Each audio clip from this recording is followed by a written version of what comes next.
Dear student, good morning.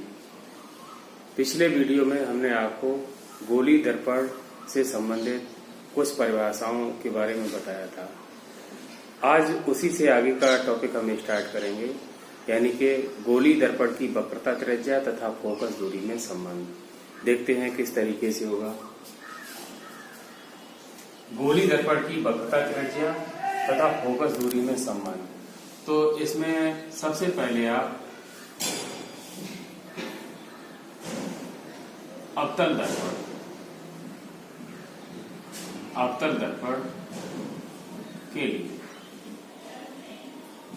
अवतल दर्पण के लिए भी ये फॉर्मूला निकालते हैं और उत्तल दर्पण के लिए भी। अवतल दर्पण ये हो गया, और जो उसका उभरा हुआ भाग है उधर पॉलिश कर दी, तो प्रकाश का जो परावर्तन है वो अवतल पृष्ठ से होगा, इसलिए ये अवतल दर्पण है। ये इसकी मुख्य अक्ष हो गई।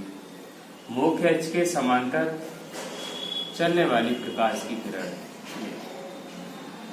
क्या होता है आपको मालूम होगा। पीछे हम बता चुके हैं कि मुख्य अक्ष के समांतर चलने वाली प्रकाश की किरण फोकस से जाती है, तो ये फोकस से जा रही है। ये हो गया आपका फोकस, और ये हो गया ध्रुव। ये बिंदु आप Q ले लीजिएगा, Q पर ये टकरा रही है। ये पॉइंट यहाँ पर C, और C से यहाँ पर जो Q पर आपने ये मिलाते हैं तो ये क्या बनेगा, अभिलंब। और आपको मालूम होना चाहिए ये आपतित किरण अभिलंब के साथ जो कोण बनाती है वो I,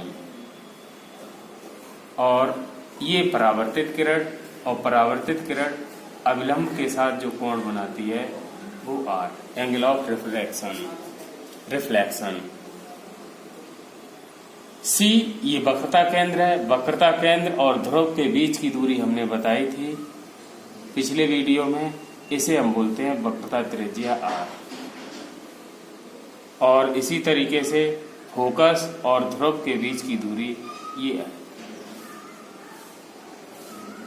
तो इसमें लैंग्वेज यही लिखेंगे कि मुख्य अक्ष के समांतर चलने वाली प्रकाश की किरण जब गोलीय दर्पण के बिंदु Q पर आपतित होती है तो परावर्तन के पश्चात फोकस से होकर जाती है। अब इसमें देखिएगा कि जब भी आप इस तरीके से दो समांतर रेखाएं हैं और उनको इस तरीके से काट देते हैं तो ये वाला जो कोण है वो इस कोण के बराबर होता है, और ये वाला कोण जो है वो इस कोण के बराबर होता है। यही कंडीशन सेम यहाँ पे बन रही है। देखिएगा ये दो समांतर रेखाएं हैं और यहाँ से ये मिलाया गया है, तो ये कोण अगर I है तो ये वाला कोण भी I हो जाएगा। इसी तरीके से अब ये दोनों समांतर रेखाएं हैं, ये वाली अगर हम लाइन देखेंगे तो इसके लिए यहाँ पर ये दोनों कोण क्या बन रहे हैं, I और R, यानी कि I प्लस R हो जाएगा। तो ये वाला कोण भी I प्लस R होगा। क्लियर है? अब आगे देखते हैं।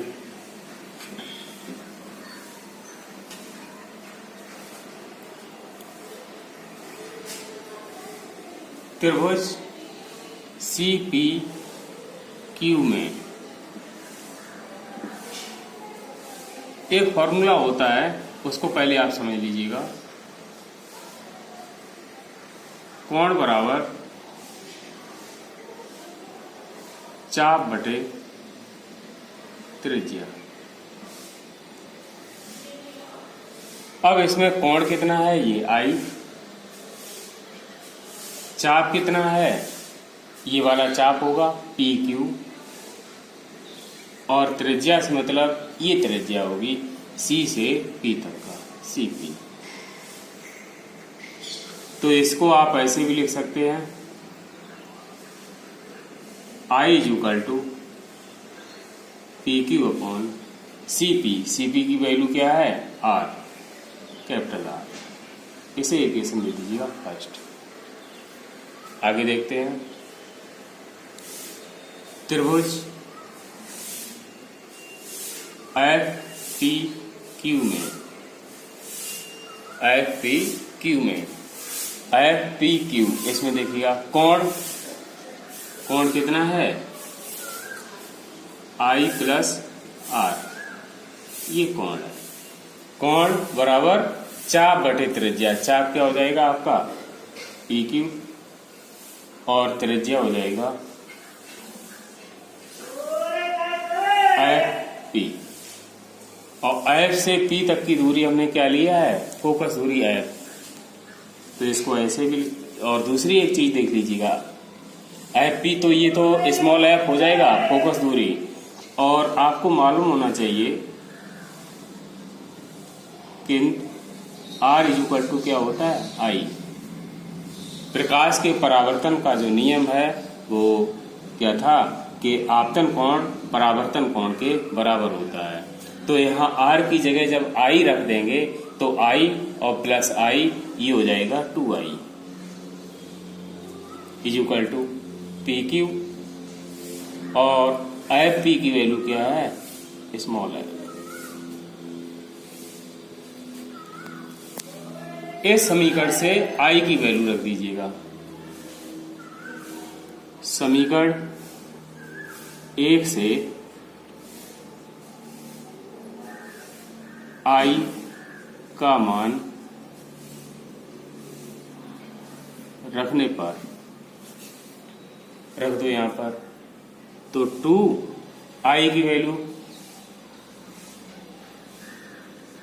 P Q upon R equal to ये value P Q upon R, तो पी क्यू से पी क्यू कैंसिल हो जाएगा, तो यहां से देखिएगा 2 upon R equal to 1 upon, और एफ इक्वल टू हो जाएगा आर अपॉन। बहुत इंपॉर्टेंट फॉर्मूला है ये, इसको आप तैयार कर लेंगे। आगे देखिएगा, पहला पार्ट हमने बता दिया अवतल दर्पण वाला। अब आगे देखेंगे, जिस प्रकार आपने अभी देखा है अवतल दर्पण के द्वारा वक्रता त्रिज्या तथा फोकस दूरी में संबंध ज्ञात किया, ठीक इसी तरीके से उत्तल दर्पण के लिए भी वक्रता त्रिज्या और फोकस दूरी में संबंध ज्ञात करना होता है। अब उत्तल दर्पण आप देखिएगा किस तरीके से होता है। ये उत्तल दर्पण है, तो इसमें इधर को पॉलिश कर दी गई अवतल की तरफ, प्रकाश का परावर्तन इधर से होगा उत्तल पृष्ठ की तरफ। ये ध्रुव P और यहां पर ये वक्रता केंद्र C। ध्रुव P और वक्रता केंद्र C से मिलाने वाली जो रेखा है इसे हम बोलेंगे मुख्य अक्ष। मुख्य अक्ष के समांतर प्रकाश की किरण ये चल रही है। मुख्य अक्ष के समांतर चलने वाले ये प्रकाश की किरण आपको मालूम होना चाहिए फोकस से ऊपर जाती है। तो यह जो ये दर्पण है वो उत्तल दर्पण है, तो फोकस से आती हुई प्रतीत होगी। तो किस तरीके से बनाएंगे, सबसे पहले नॉर्मल बनाइएगा, अविलंब।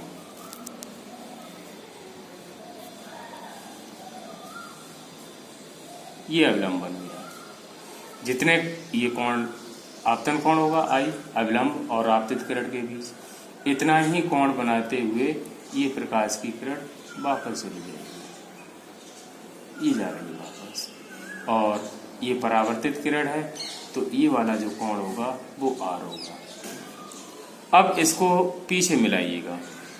जब पीछे हम इसको बढ़ाते हैं तो ये यहाँ पे काट रही है मुख्य अक्ष को, तो यही फोकस हो जाएगा। तो ये वाली जो परावर्तित किरण है ऐसा प्रतीत हो रहा है इस फोकस एफ से आ रही है, इधर को ऐसे आ रही है। अब यहाँ देखिएगा, ध्रुव P और फोकस के बीच की दूरी फोकस दूरी हो गई, और ध्रुव और वक्रता केंद्र के बीच की दूरी ये वक्रता त्रिज्या आर। सेम उसी तरीके से पॉइंट ले रहे हैं, ये P लिया है, इसको हमने नाम दे दिया Q। ये दोनों समांतर रेखाएं हैं और समांतर रेखाएं को ये वाली लाइन काट रही है, तो जो ये कोण आई है तो यहाँ पर भी कोण आई होगा।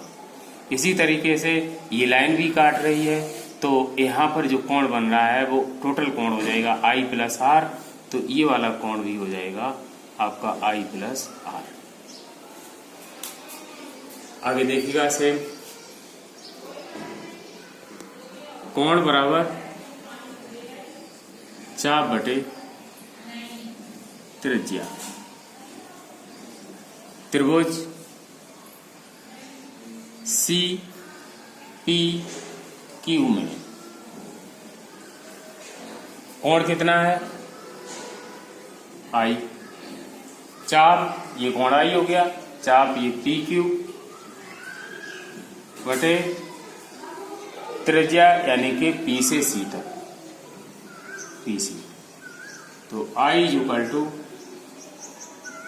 पी क्यू अपॉन PC की value capital R। Equation first.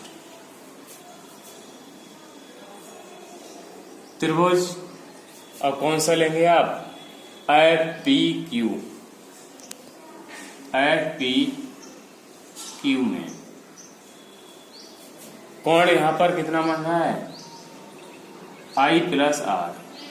चाप इसके लिए भी चाप PQ हो जाएगा, इस कोण के लिए सामने वाला ये, अपॉन त्रिज्या E हो जाएगा PF।